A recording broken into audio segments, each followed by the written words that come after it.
ఇప్పుడు ఒకసారి డాక్టర్ దగ్గరికి వచ్చిన తర్వాత డాక్టర్ ఏ రకంగా ఆలోచిస్తారు అంటే, ఇప్పుడు తన సిమ్టమ్స్ బట్టి అది అల్సరేటివ్ కోలైటిసా, క్రోన్స్ డిసీజ్ అని ఫస్ట్ అనుకుంటాం. దాని తర్వాత టెస్టులు చేయాల్సి వస్తాయి. ఇప్పుడు ఫర్ ఎగ్జాంపుల్ మనం అల్సరేటివ్ కోలైటిస్కి మనము ఏ రకంగా టెస్టులు చేస్తే మనకు కనబడుతుంది అంటే, ఒకటేమో సిగ్మాడోస్కోపీ, కొలనోస్కోపీ. ఈ రెండు సిగ్మాడోస్కోపీ అంటే పెద్ద పేగుకి షార్ట్ లెంత్ ఇన్స్పెక్ట్ చేయడము, కొలనోస్కోపీ అంటే ఫుల్ లెంత్ ఇన్స్పెక్ట్ చేయడము. దీనివల్ల మనకి ఏం కనబడుతుంది, అల్సరేటివ్ కోలైటిస్ ఉందనుకోండి పేషెంట్ దగ్గర, సో అప్పుడు వాళ్ళకి మొత్తము గ్లూకోజ్ అంతా పెంచిపోయి అల్సర్స్ అంతా వచ్చి బ్లడ్ వచ్చి అంతా చాలా చూస్తుంది కూడా భయంకరంగా ఉంటుంది అది అల్సర్ కొలనోస్కోపీలో. సో దాంట్లో ఎన్నో స్టేజెస్ ఉంటాయి, మైల్డ్ స్టేజా, మోడరేట్ స్టేజెస్ అదే.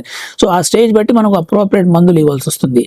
సో ఈ రకంగా మనము డయాగ్నోస్ చేయడం ఏమంటే ఇది మెయిన్ సిగ్మాడోస్కోపీ ఆర్ కొలనోస్కోపీ చేయడం. ఇక క్రోన్స్ డిసీజ్ అంటారా, ఇప్పుడు క్రోన్స్ డిసీజ్లో మనకు స్మాల్ పేగు, చిన్న పేగు ఎఫెక్ట్ అయింది కాబట్టి మనకు చిన్న పేగు గమనించడము ఈ కొలనోస్కోపీలో కొంచెం కష్టం. ఎందుకంటే ఓన్లీ ద టర్మినల్ ఇలియం మనం చూడగలుగుతాం.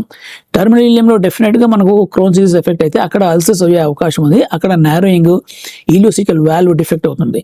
సో అక్కడ మనము కొలనోస్కోపీ ద్వారా స్మాల్ ఇంటెస్టైన్ టర్మినల్ ఇలియం అంటాము, సో అక్కడ కూడా మనకు చేసే అవకాశం ఉంటుంది.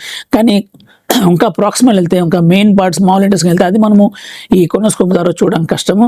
సో దానికి మనము వేరే రకంగా టెస్టులు ఉంటాయి. ఒకటేమో క్యాప్సుల్ ఎండోస్కోపీ అంటాము, సెకండ్ థింగ్ ఏమో మనము సిఈసిటీ అంటే కాంట్రాస్ట్ ఎంట్రోగ్రఫీ అంటాము. దీనివల్ల ఏమవుతుందంటే సిఈసిటీలో మనకు ఒక మంది ఇస్తాం, కాంట్రాస్ట్ మంది ఇచ్చి అది మొత్తం పేగులంతా విజువలైజ్ చేస్తుంది.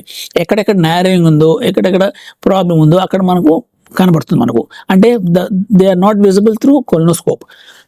అండ్ తర్వాత ఇప్పుడు క్యాప్సుల్ ఎండోస్కోపీ, ఇప్పుడు ఎండోస్కోపీ అన్నాం కదా కింద నుంచి వేయడము, కొలనోస్కోపీ. సో అదే క్యాప్సుల్ రకంగా కూడా ఉంటుంది.